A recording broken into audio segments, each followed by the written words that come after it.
Alrighty, Derek, here's one of your airboat engines, 632 cubic inches. Your description is a combination, got a set of our CNC heads, custom grind hydraulic roller, sniper manifold on it, with fuel carburetor. Got our custom airboat oil pan made by Stefs, great piece. The alternator on, make sure it charges. We'll go in there and make a run, see what she does. Stay tuned.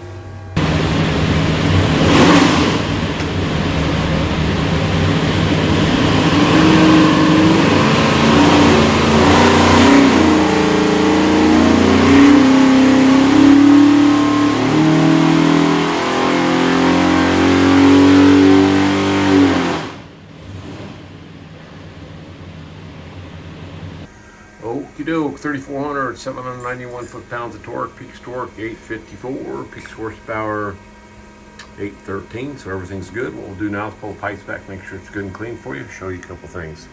Receive your engine, find this thing looks like a credit card, USB card, full of technical information, engine build specs, dyno video, things of that nature. On the engine will be this tag, it'll have your engine number, some other specs. If you need anything from us, that engine number is the easiest way to look you up. Flip it over, it's got a QR code. That'll take you some more tech stuff. So highly recommend and watch all this. Have a great day.